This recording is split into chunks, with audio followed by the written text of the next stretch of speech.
The purpose of this study is to actually take a drawing that we're not entirely happy with, and before we convert it into a picture, we actually want to see if we can manipulate the form. Now, this is a charcoal drawing which was fixed and then pastel was put over the top. Having got to this stage, I realised that there are a number of things about the composition I don't like and I really want to change. I feel that it's too wide. I really think that I want to narrow the image and make it a little bit more rectangular, more square rather than rectangular, and this passage here is very, very open. I'm not happy with the volume of space that's above the apples as well. Neither am I happy with the size of this pear or this apple here. I don't think it seems to be sticking up in the air. I'm really not happy with that. This pear too big and bulky. I want to reduce that. These apples and pears over here, okay. As I say, this gap I don't like, and also the fact that there's none of this green over this side of the picture leaves me with a complete imbalance of colour, of passage of colour, and I think there's one too many pears. So, to really sort of think about how we want to change this, I want to shrink it down. I actually think also that I'd like to put this diagonal, this table edge, running across here. So, taking this picture as it stands, there's a number of things we can actually do.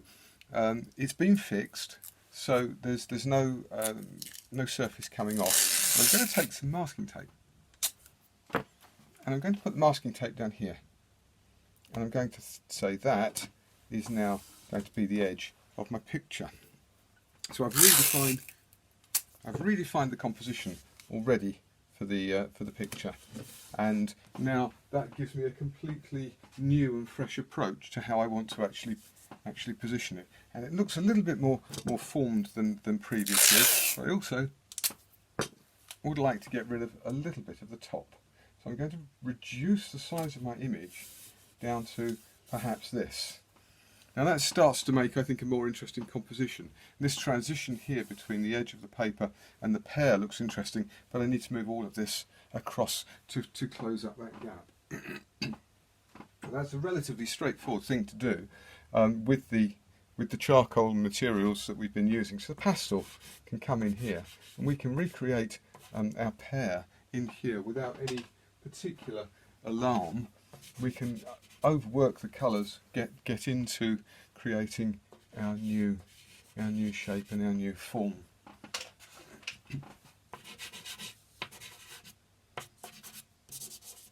So immediately that gives me a new pear that I can now work into the picture. It's closing down this gap a little bit, and further going to close it down by making this just a little bit larger. So that started to change that relationship here. Don't really want to bring another pear in.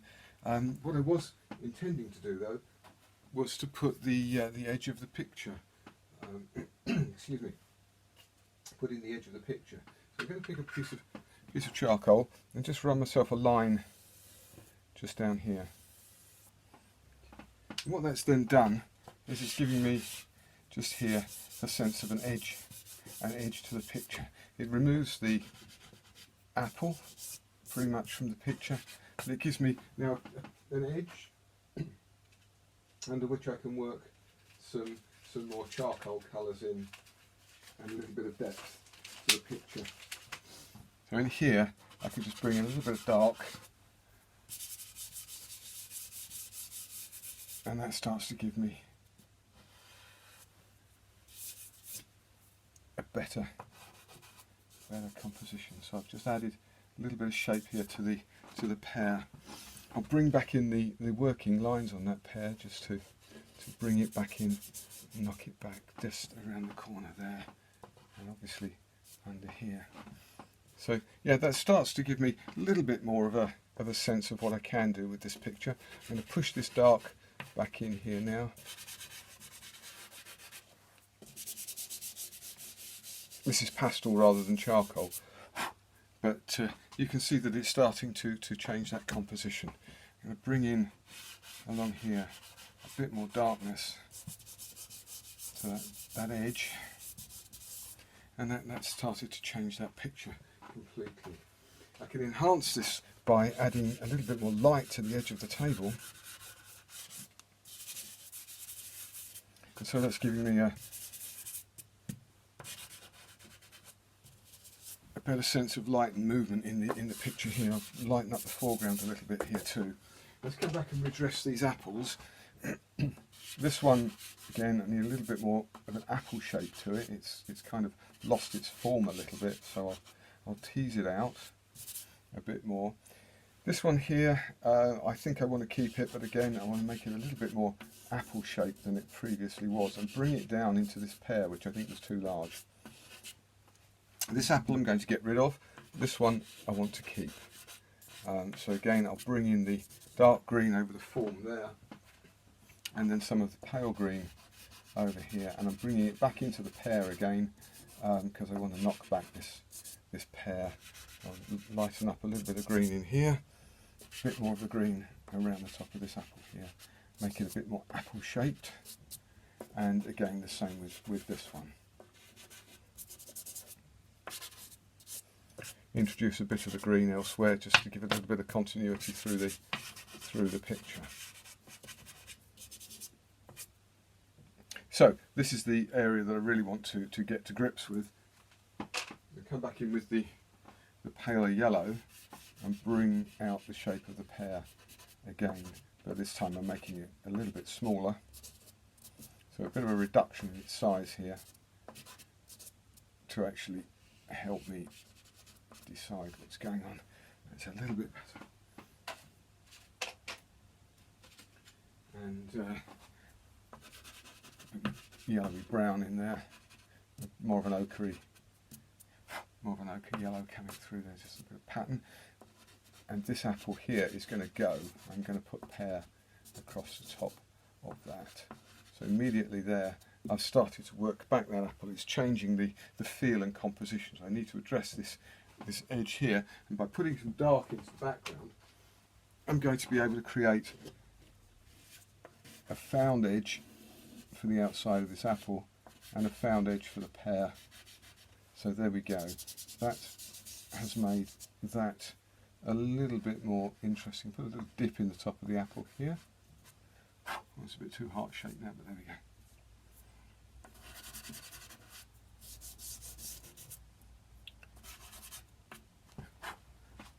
So with my finger I can just drag in some shadow down the back of this pear, and I want some shadow in here around this pear because I want again to make it smaller. Put more dark in here, makes the light of the foreground apple a little bit stronger. Give it a stalk. Come back and tidy up that. Right, that's too dark to see. I'll come back and put a highlight in for that one. And there's a stalk in here.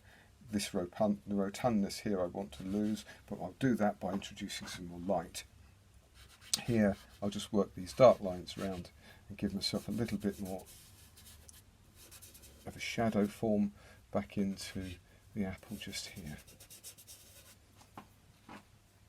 So if I look at this now, it's getting a little bit more of an improvement in the composition. I've got some white charcoal here. I'm just going to come back in and tease the shape of this apple a little bit more, just to give it a little bit more of a curve again, to reduce the size of this pear just a little bit more.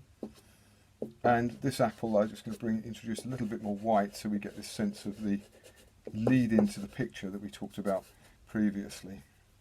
Yeah,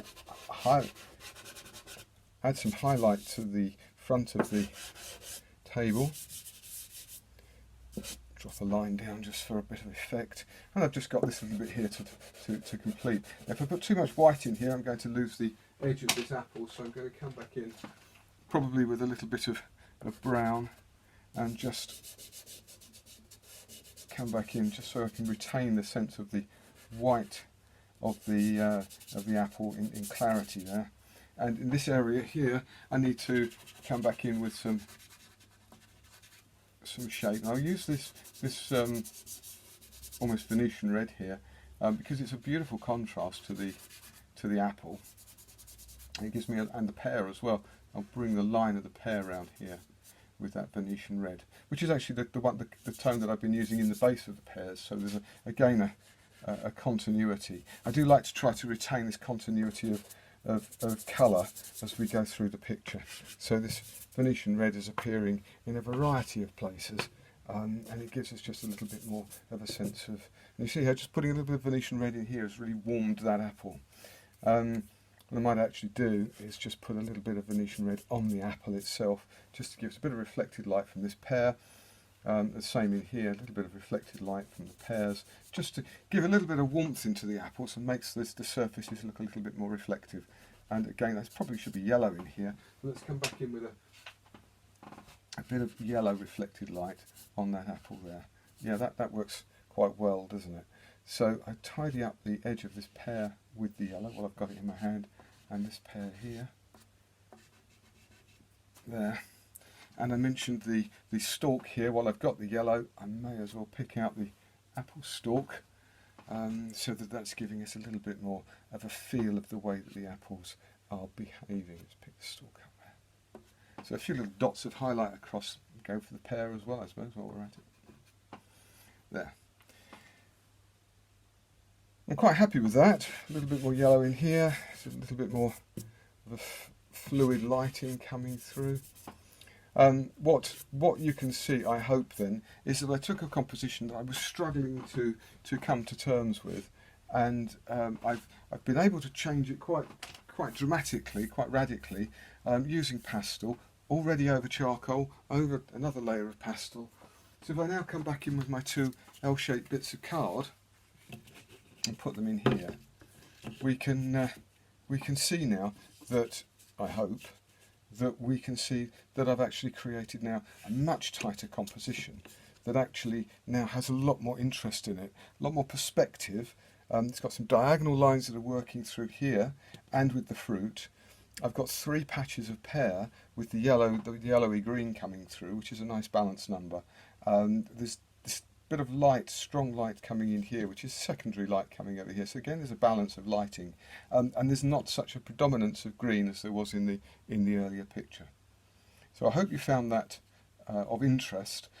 Also, I wanted you to be sure that you now know that you don't have to be precious about your work. You can overwork it, rework it, come back and rework again. If I fix this again, I could come back and work it again.